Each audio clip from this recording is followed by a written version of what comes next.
हमारे भाई साहब उपस्थित हैं, हम इनसे जानना चाहेंगे कि अब की बार मिर्जापुर में उपचुनाव होने जा रहा है, अब की बार किसका माहौल रहेगा? अब की बार बीजेपी का माहौल रहेगा। अच्छा, बीजेपी का माहौल, क्यों?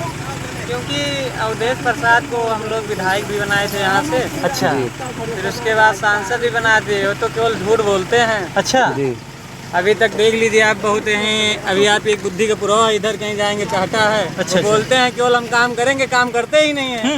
वो तो यहाँ से चले जाते हैं शहादरगंज, हमारे मिल्कीपुर को छोड़ो ना है वो। अच्छा, वहीं शहादरगंज में रहते हैं। हाँ। कहीं कुछ हो जाता, कहीं पहुँचते ही नहीं वो। अच्छा, वो झूठा प्रसाद है। अच्छा, झूठा। कोई दूसरा आ जाएगा, टिकट पा जाएगा, वो बोल रहे थे चुनाव के पहले कि हम बछवा भगवा देंगे। अच्छा, धरना दे रहे थे ब्लॉक पे। ओहो। आज तक वो कहीं बछवा की बात ही नहीं करते हैं। कहते हैं हम ये कर देंगे, वो कर देंगे, वो केवल झूठ बोलते हैं। वो झूठा प्रसाद है। अच्छा। सबसे बड़ा झूठा है इस संसार हाँ। में। अवधेश प्रसाद। अवधेश प्रसाद। और फिर वो चाहते हैं कि हम अपने बेटे को ही राजा बनाएं, अजीत प्रसाद को। अच्छा। कोई और सपा में दलित चेहरा नहीं है।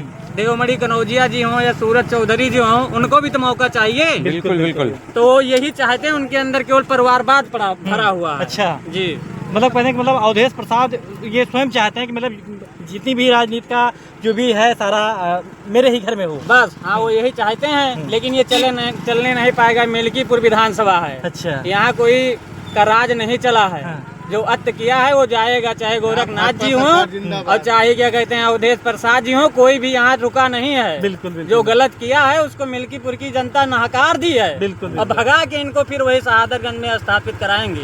तो नहीं, तो अब की मेरे कहने का मतलब हुआ तो क्या अगर समाजवादी अगर अवधेश प्रसाद के लड़के के अलावा यदि अगर किसी और को टिकट दे देती है तो फिर उनके साथ आप रहेंगे? नहीं रहेंगे तो नहीं, लेकिन लड़ाई फिर टक्कर की हो जाएगी। हाँ। रहेंगे तो नहीं। हाँ। हम चाहे जो बीजेपी से पाएगा, अच्छा, गोरखनाथ को तो हम 80% सपोर्ट करेंगे, बाकी और जो पाएगा उसे पूरा सपोर्ट रहेगा। अच्छा, आदरणीय रामू प्रियदर्शी जी अगर टिकट पा जाते हैं, आप सर्वे कर रहे हैं पूरे मिल्कीपुर विधानसभा में, आप रामू जी की अगर बात पूछेंगे तो सबसे ज्यादा अगर समर्थन और सबसे ज्यादा अगर किसी को मिलने वाला है तो वो रामू प्रियदर्शी जी को। अच्छा, और बीजेपी से कोई टिकट पा जाएगा, हम लोग उसको सपोर्ट करेंगे, क्योंकि बीजेपी ने काम किया है ग्राउंड पे। बस लोगों को समझ में नहीं आया। आप किसी से पूछ लीजिए, यहाँ इतने भाई हैं, कोई बता दिए किस लिए अवधेश प्रसाद को वोट दिया। कोई बोल नहीं सकता कि हम अवधेश प्रसाद को क्यों वोट दिए। केवल वो आधार कार्ड ले लिए, चुनाव आया, 2300 लड़के को मैं नौकरी दिलवा दूंगा, ये करवा दूंगा, वो करवा दूंगा, केवल झूठ। चुनाव भर वो झूठ बोलते हैं, फिर उसके बाद धोती उठाते हैं, भाग जाते हैं यहाँ से। अब बताइए, वहाँ एक भदरसा में दलित लड़की है, उसका 12 साल की लड़की है, उसका हत्या हुई। क्या अवधेश प्रसाद एससी हैं? एससी के यहाँ नहीं जाना था? बिल्कुल जाना था। बिल्कुल, बिल्कुल। मुसलमान वो हो गए, हिंदू भाई कुछ नहीं हुए उनके लिए। बिल्कुल, वो वोट की राजनीति सिर्फ करते हैं। इस बात से उनसे यादव भाई भी नाराज हैं हमारे। जी, बहुत सारे आप यादव भाई हैं, वोट भले दें, वो अलग विषय की बात है, लेकिन आप उनसे पूछिए वो नाराज है कि नहीं नाराज है। राजनीति के चक्कर में कहने का मतलब उनको किसी बहन बेटी की इज्जत क्या का वो कोई ख्याल नहीं। दलित घर की बिटिया नहीं थी? बिल्कुल, उसके गर्भ में 2 महीने का बच्चा पल रहा है, जी, जी। उसका कौन जिम्मेदार होगा?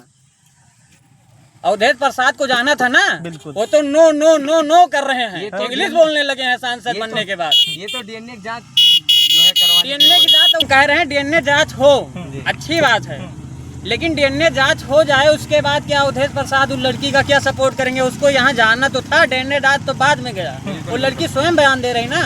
आज आप देखिए, डीएनए जांच का भी उनका सैंपल वैम्पल गया है, वो खुद कबूल रहा है, कबूल देगा।